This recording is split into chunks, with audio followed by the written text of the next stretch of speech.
இந்த கலி உலகத்தில் வாழ்ந்து கொண்டு இருக்கக்கூடிய தேவர்களே, சொந்த பந்தங்களுக்காக எதையும் இழக்க நினைக்கக்கூடிய கலி உலக கர்ணனே, சூதுவாது இல்லாத சுத்தமான மனசே, பாசத்துக்காக உயிரையும் கொடுக்கக்கூடிய இமயமலையே, உண்மை என்ற ஒற்றை வார்த்தை சொல்லுக்காக தீயவரை சுட்டெரிக்கும் அக்னி பிளம்பே, உள்ளதை உள்ளபடி பேசக்கூடிய ஆழக்கடலே. யாரை பற்றிங்க பேசுகிறோம்? உங்களை பற்றி தாங்க. அன்பார்ந்த மீனம் ராசி அன்பர்களே, எல்லாரும் எப்படி இருக்கிறீங்க? நீங்கள் கண்டிப்பாக நல்லா இருப்பீங்க அப்படின்னு நான் நினைக்கிறேன். அதே போல் நீங்கள் என்றைக்கும் நல்லா இருக்கணும் அப்படின்னு அந்த ஆண்டவங்கிட்ட நான் பிரார்த்திக்கிறேன். சரி, வந்த விஷயம் என்ன, அதை பேசிட்டு போகலாமே. ஒன்றும் இல்லைங்க, நம்ம மீனராசிக்காரங்க இன்னைக்கு இந்த வீடியோவில் எந்த திசையில் தலை வச்சு படுத்தா வாழ்க்கையில் கோடீஸ்வர யோகம் கிடைக்கும், பணம், பேர், புகழ், செல்வாக்கு, குடும்ப சந்தோஷம், மன அமைதி, உடல் ஆரோக்கியம், இது எல்லாம் கிடைக்கும், எந்த திசையில் அதே போல் தலை வச்சு படுக்கக்கூடாது, அதற்கான காரணம் என்ன, அதே போல் வாஸ்து முறைகள் என்ன, பரிகாரங்கள் என்ன, எந்த ஆலயங்களுக்கு நீங்கள் சென்று வருவது நல்லது, எந்த என்ன பரிகாரங்கள் செய்வது, அதே போல் எந்த உறவு உங்களுக்கு பலமாக இருக்குது, எந்த உறவு உங்களுக்கு பலவீனமாக இருக்குது அப்படின்னு இந்த வீடியோவில் நல்ல முழுமையாக ஒரு சுவாரஸ்யமான புராண கதைகளை எல்லாமே வச்சு நாம் பேச போகிறோம். அதனால் மீனராசிக்காரர்களே, தயவு செஞ்சு இந்த வீடியோவை ஸ்கிப் பண்ணாமல் தொடர்ந்து பாருங்கள். வாங்க வீடியோக்குள்ளே போகலாம். சரி, மீனராசினா யாருங்க? இவங்களுக்கும் ஒரு புராண கதை ஒன்று இருக்கும் இல்லை, அதை பார்க்கலாம். அதுக்கு முன்னாடி ராசிங்க எப்படி உருவாச்சுன்னு பார்க்கலாம்.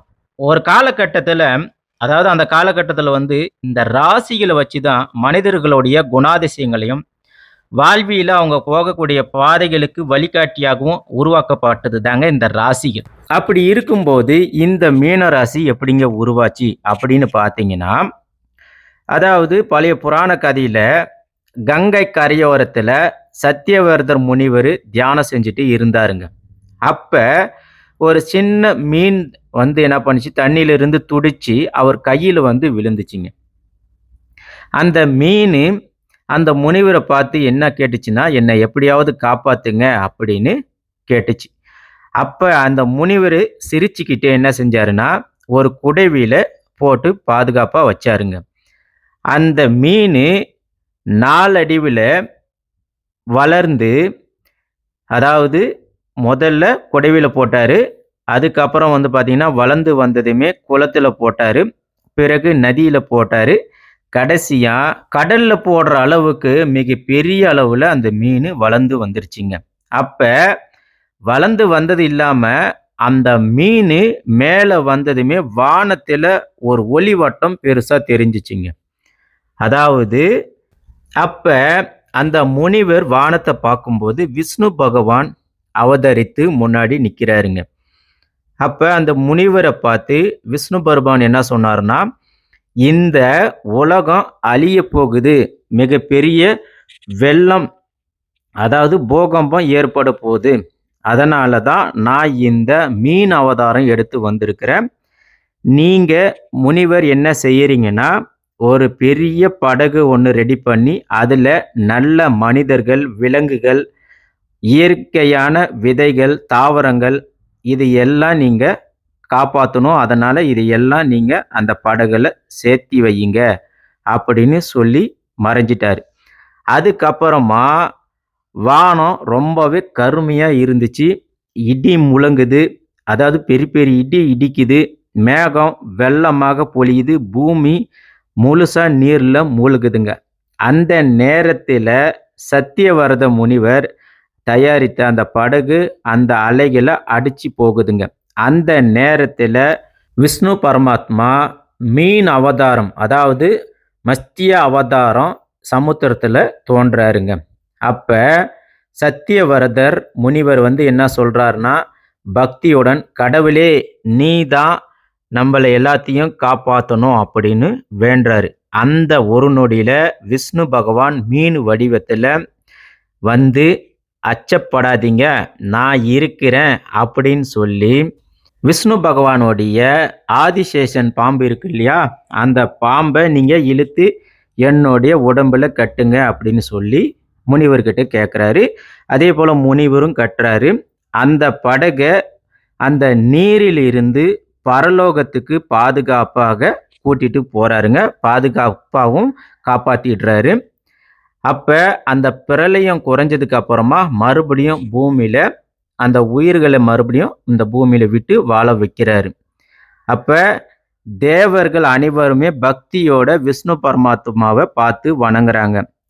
நீங்களா இந்த பூமியை காப்பாத்துறதுக்கு மீன் வடிவில் வந்தீங்க அப்படின்னு சொல்லி விஷ்ணு பகவானை பார்த்து தெய்வ சக்தியோட நினைவு கூறுற வகையில வணங்குறாங்க.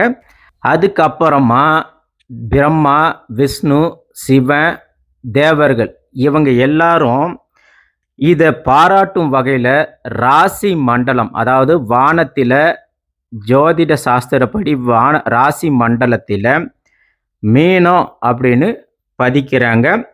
வானத்தில் இது மீனராசியா உருவாகுதுங்க.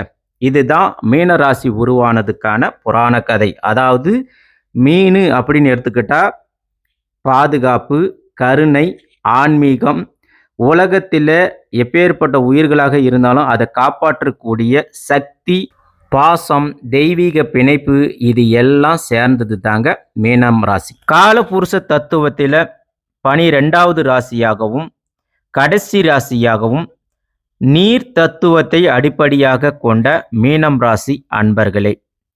பொதுவா மீன ராசிக்கு அதிபதி யாருங்க?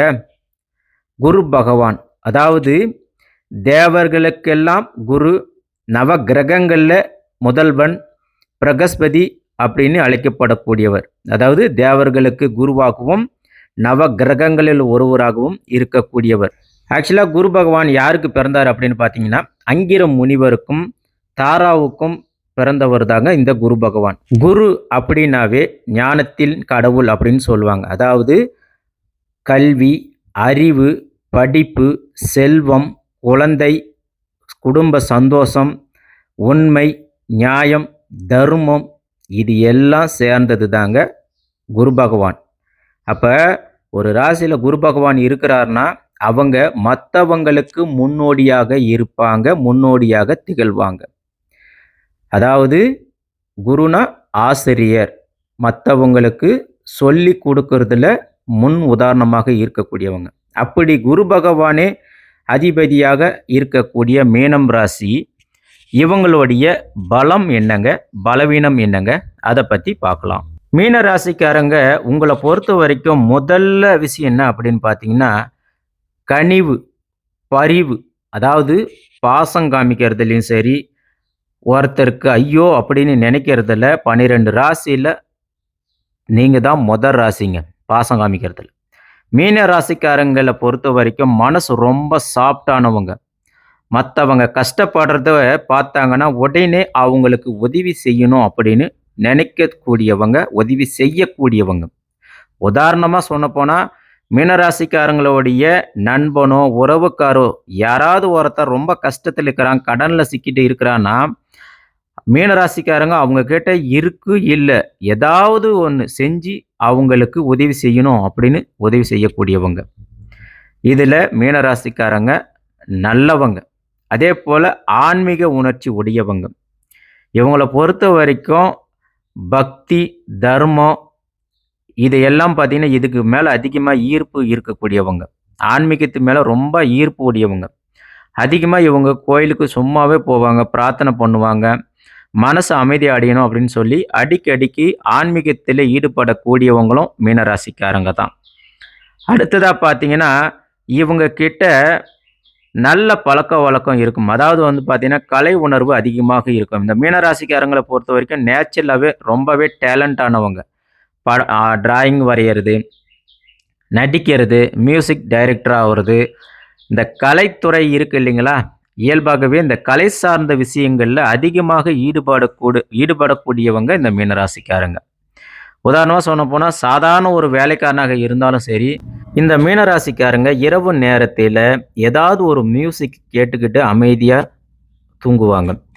அதே போல் இந்த மீன ராசிக்காரர்களுக்கு ரொம்பவே இரக்க குணம் அதிகங்க. அதே போல தியாகம் பண்ற மனப்பான்மையும் இவங்களுக்கு தாங்க அதிகம். பிறர் நலனுக்காக தன்னுடைய சுகத்தையும் விட்டு கொடுக்கக்கூடிய வல்லமை கொண்டவர்கள் இந்த 12 ராசியில மீன ராசியை அடிச்சிக்க முடியாதுங்க. எனக்கு தெரிஞ்ச ஒரு நண்பர், அதாவது வந்து பார்த்தீங்கன்னா, அண்ணன் தம்பி. அண்ணன் வந்து மீன ராசிங்க. தம்பி வந்து பார்த்தீங்கன்னா ரிஷபராசி. தம்பி தொழில் செய்கிறேன் அப்படின்னு சொல்லி போட்டு கிட்டத்தட்ட ரொம்பவே கடனுக்கு போயிட்டான். அந்த கடனுக்காக சொந்த தம்பி கேட்டான் அப்படின்றதுக்காக இவருடைய பாகம், இவருக்கு வந்த சொந்த பாகத்தை தானமா தியாகமா கொடுத்துட்டாரு. தம்பி நல்லா பொழைக்கட்டும் அப்படின்னு. அந்த அளவுக்கு வல்லவர்கள் நீங்க தாங்க. அதே போல இன்னொரு விஷயம் சொன்ன போனா, இந்த மீன ராசிக்காரங்க அவங்க கிட்ட கொஞ்சம் தான் இருக்கு. ஒரு உதாரணத்துக்கு சொல்லணும்னா, சாப்பிட்றதுக்கு ஏதாவது ஒரு பொருள் கொஞ்சம் இருக்கு. அது அவங்களுக்கே சரியா போயிடும். ஆனா, அவங்கள நம்பி ஒருத்தர் வந்தாங்கன்னா, அவங்கள முதல்ல சந்தோஷப்படுத்தி, பரிமாறி சாப்பாடு போட்டு சந்தோஷப்படுத்துறவங்க தாங்க இந்த மீனராசிக்காரங்க. சரி, இப்பேற்பட்ட மீனராசிக்காரங்களுடைய பலவீனம் என்னங்க? அத பார்க்கலாம். உங்கள பொறுத்த வரைக்கும் பலவீனம் அப்படின்னு எடுத்துக்கிட்டா, கனவு உலகத்துல அதிகமாக வாழ்வீங்க. சில நேரம் உண்மை என்ன அப்படின்றத மறந்து கனவு உலகத்தில் வாழக்கூடியவங்க நீங்கள். உதாரணமாக சொல்ல போனால், ஒரு வேலை செய்கிறீங்க, ஃப்யூச்சரில் ஒரு பெரிய ஆள் ஆகணும் அப்படின்னு கனவு கண்டு இப்போ என்ன நடக்குதோ அதை கவனம் செலுத்த மாட்டீங்க. இது உங்களுடைய மைனஸ். அதே போல் அதிக நம்பிக்கை வச்சு ஏமாறக்கூடியவங்களும் நீங்கள் தாங்க. உதாரணமாக சொல்ல போனால், நீங்கள் பொதுவாக யார் நல்லவன் யார் கெட்டவன்னு உங்களால் ஆராய முடியறது இல்லைங்க. அதனால் சில நேரத்தில் நல்ல வாய்ப்புகளும் உங்களை கைவிட்டு போயிடுது, ஏமாந்துடுறீங்க. உதாரணமாக சொன்ன போனால், இப்போ உங்கள் நண்பன் உங்ககிட்ட வந்து ஒரு எமர்ஜென்சிக்கு பணம் கேட்குறான்னு வச்சுக்காங்க.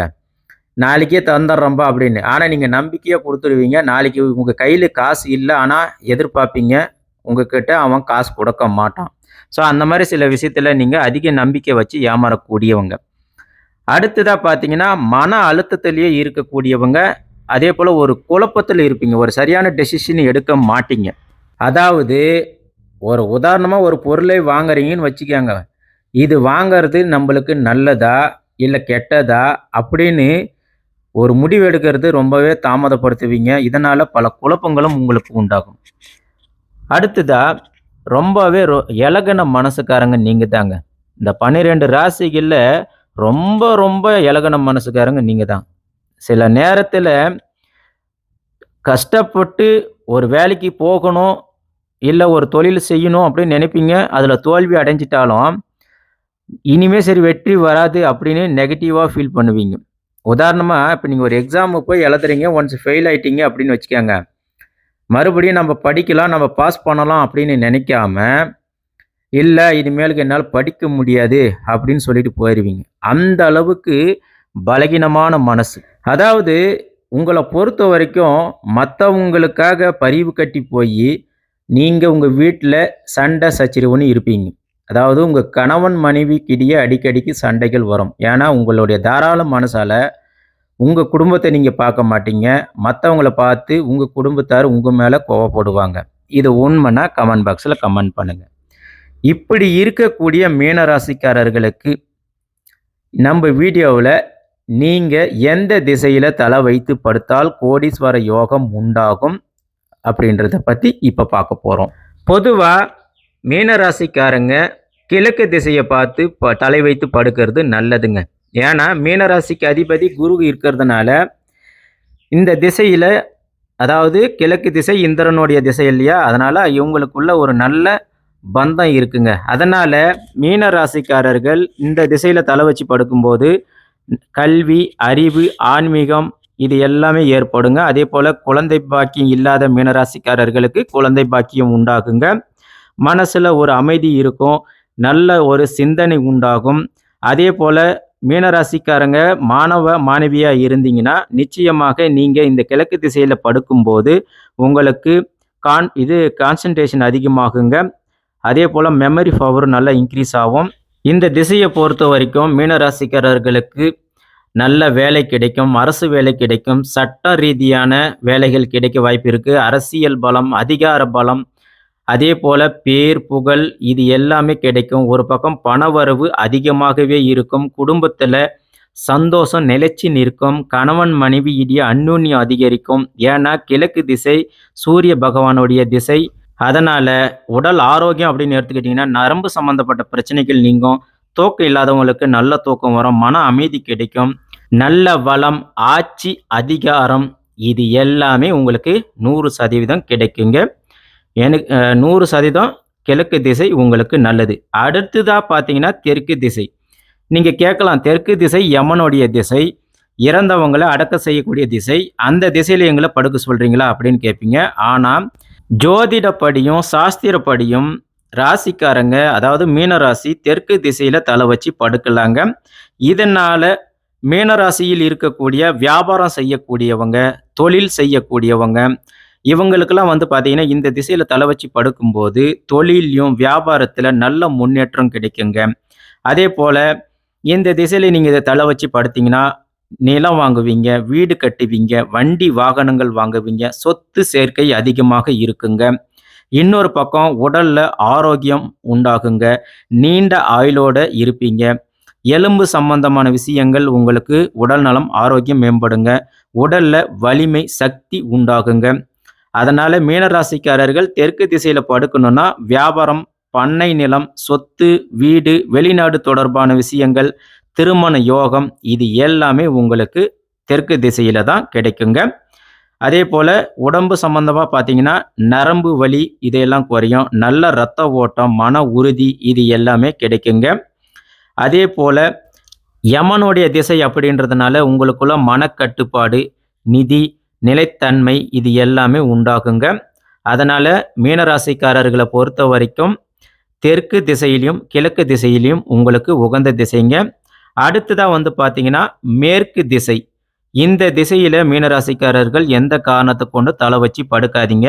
ஏன்னா சூரியன் அஸ்தமாகிற திசை அப்படின்றதுனால உங்களுக்கு சோம்பல் அதிகமாக இருக்கும். ஒரு பக்கம் பணம் வந்தாலும் அது ஏதாவது ஒரு வகையில் செலவு ஆகிட்டே இருக்கும். குடும்பத்தில் உடம்பு சரியில்லாமல் போகலாம், இல்லை ஏதாவது ஒரு பிரச்சனையால் பணம் செலவாயிட்டே இருக்கும். இன்னொரு பக்கம் நீங்கள் பணம் வந்து எதிர்பார்த்துட்டு இருப்பீங்க, அது காலதாமதம் ஆகிறதுக்கும் இந்த திசை உங்களுக்கு கண்டிப்பாக தடை செய்யுங்க. அடுத்ததா என்னதான் நீங்கள் ஒரு தொழிலே செஞ்சுட்டு இருந்தாலும் ஒரு பக்கம் பணம் வந்தாலும் கடன் சுமையும் அதிகரிச்சுட்டே இருக்கும், குறையாதுங்க.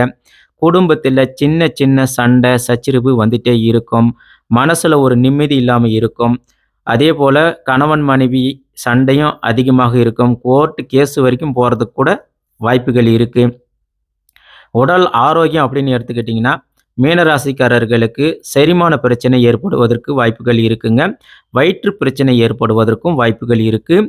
அதனால் இதில் வந்து பார்த்திங்கன்னா தேவையில்லாமல் செலவுகள் செய்வீங்க, ஆடம்பரத்தை அதிகமாக விரும்புவீங்க, தவறான முதலீடுகள் எல்லாமே செய்வதற்கு இந்த திசை உங்களுக்கு தூண்டுங்க. அது மட்டும் இல்லாமல் இது வருண பகவானுடைய திசை அப்படின்றதுனால நீர், ஆசை, சுகம் இது எல்லாமே உங்களை கெடுக்குங்க. அடுத்ததாக வந்து பார்த்தீங்கன்னா வடக்கு திசை. பொதுவாக வடக்கு திசை வந்து பூமி காந்த ஈர்ப்பு விசையிலையும் நம்ம பொதுவாக படுக்கக்கூடாதுங்க. அப்படி இருந்தாலும் இந்த திசையில் மீனராசிக்காரர்கள் படுக்கும்போது உடலில் பிரச்சனை ஏற்படுங்க. மன அழுத்தம் ஏற்படும், இரத்த அழுத்தம் ஏற்படும், தூக்கம் இல்லாமல் தவிப்பீங்க. இன்னொரு பக்கம் நம்ம சொன்னோங்க இல்லையா, பணம் வந்தாலும் அது கையில் நிற்காது, சேவிங்ஸ் எதுவும் இருக்காது. நிலை இல்லாமல் ஒரு லைஃப் அப்படியே வாழ்ந்துட்டு போகிற மாதிரி இருக்கும். குடும்பத்தில் கவலைகள் உண்டாகும், குழந்தை இல்லைன்ற ஒரு கவலை ஏற்படும். அதே போல் சந்தோஷம் இல்லாமல் அடிக்கடிக்கு சண்டை சச்சரவுன்னு வரும். இந்த திசையில் நீங்கள் படுக்கும்போது செல்வம் எப்படி குறையும் அப்படின்னு பார்த்தீங்கன்னா, ஏதாவது ஒரு இதில் பணத்தை போட்டு மோசடியில் மாட்டி முழிப்பீங்க. தவறான நண்பர்கள், சூதாட்டம், பயனற்ற ஏதாவது ஒரு முயற்சி நீங்கள் செய்யறது இது எல்லாமே உங்களுக்கு பாதிப்பை ஏற்படுத்தும். ஏன்னா வடக்கு திசை குபேரனுடைய திசையாக இருந்தாலும் மீன ராசிக்காரர்களுக்கு நல்லதா அப்படின்னு பார்த்தீங்கன்னா கண்டிப்பாக இல்லை. ஏன்னா உங்களுக்கு குபேரன் செல்வம் தரவராகவே இருந்தாலும் குரு இருக்கிறதுனால நிச்சயமாக உங்களுக்கு உகந்தது கிடையாதுங்க. அடுத்ததா மீனராசிக்காரர்கள் செல்ல வேண்டிய ஆலயம் அப்படின்னு பார்த்தீங்கன்னா, குரு தான் உங்களுக்கு அதிபதி அப்படின்றதுனால, முடிஞ்ச வரைக்கும் ஒரு முறையாவது ஆலங்குடியில இருக்கக்கூடிய குருஸ்தலத்துக்கு நீங்க சென்று வருவது உங்களுக்கு வாழ்க்கையில நல்ல முன்னேற்றத்த உண்டாக்குங்க. அதேபோல நவ கிரகங்கள்ல இருக்கக்கூடிய குருவையும் நீங்க வணங்குவது நல்லது. இங்க நீங்க வழிபாடு செஞ்சீங்கன்னா, கண்டிப்பா உங்களுக்கு நல்ல அறிவு, கல்வி, செல்வம், குடும்ப வாழ்க்கையில முன்னேற்றம் இதெல்லாம் கிடைக்குங்க. அதேபோல வியாபாரத்தில் ஈடுபடக்கூடியவங்க, நீங்க தட்சிணாமூர்த்தி சந்நிதிக்கு சென்று வழிபாடு செய்யும்போது, உங்களுக்கு ஞானம் பெருகும், வியாபாரம், நல்ல தீர்மானம் இதெல்லாம் உண்டாகுங்க. முடிஞ்ச வரைக்கும் திருவேற்காட்டில் இருக்கக்கூடிய கருமாரியம்மன் ஆலயத்துக்கு சென்று வந்தீங்கன்னா, உங்களுக்கு மன நிம்மதி உண்டாகும். எப்பேற்பட்ட தடைகள் இருந்தாலும் நீங்குங்க. குடும்பத்தில ஒற்றுமை உண்டாகுங்க. குழந்தை பாக்கியம் இல்லாதவர்களுக்கும் கண்டிப்பாக குழந்தை பாக்கியம் கிடைக்குங்க. அடுத்ததா வியாழக்கிழமை நாட்கள்ல முடிஞ்ச வரைக்கும் மஞ்சள் நிற ஆடைகளை அணிவது நல்லதுங்க. அதேபோல மஞ்சள் பூக்கள், மஞ்சள் துணி சார்ந்தது நீங்க யூஸ் பண்ணும்போது கண்டிப்பா உங்களுக்கு நல்ல முன்னேற்றத்தை கொடுக்கும். பரிகாரங்கள் அப்படின்னு எடுத்துக்கிட்டிங்கன்னா, நீங்க வியாழக்கிழமை நாட்கள்ல ஆலமரத்தை சுற்றி பிரார்த்தனை செய்வது குருவுடைய அருள் உங்களுக்கு பரிபூர்ணமாக கிடைக்குங்க. குழந்தை பாக்கியம், புத்திர பாக்கியம் வேணும்னா ஆலங்குடிக்கு போயிட்டு அங்கே இருக்கக்கூடிய குரு பகவானுக்கு நெய் தீபம் ஏற்றி வழிபாடு செஞ்சு பிரார்த்தனை செய்யுங்க. நிச்சயம் குழந்தை பாக்கியம் உண்டாகும். அதே போல் வியாழக்கிழமை நாட்களில் உங்களால் முடிஞ்ச அளவுக்காவது பசித்தவங்களுக்கு அன்னதானம் செய்யுங்க. அப்படி நீங்கள் செய்யும்போது குடும்பத்தில் செல்வம், வளம் எல்லாமே உங்களுக்கு பெருகுங்க. ஆகையால் மீன ராசிக்காரர்களே, நீங்கள் எந்த திசையில் தலை வச்சு படுத்தா வாழ்க்கையில் நல்ல முன்னேற்றம் உண்டாகும், கோடீஸ்வர யோகம் கிடைக்கும் அப்படின்னு நம்ம சொன்னோம். அதே போல் எந்த திசையில் நீங்கள் படுக்கக்கூடாது அப்படின்றது இந்த வீடியோவில் பார்த்தோம். அதே போல் நாம் சொல்லக்கூடிய பலன்கள் அனைத்தும் பொது பலன்கள் தாங்க. உங்களுடைய ஜென்ம ஜாதகத்தின்படி கிரக நிலைகள் படி மாறுபடுங்க. இந்த வீடியோ உங்களுக்கு பிடிச்சிருந்துச்சுன்னா மறக்காமல் உங்கள் ஃப்ரெண்ட்ஸுங்களுக்கு ஷேர் பண்ணுங்கள். மீண்டும் அடுத்த ஒரு வீடியோவில் சந்திப்போம். நன்றி, வணக்கம்.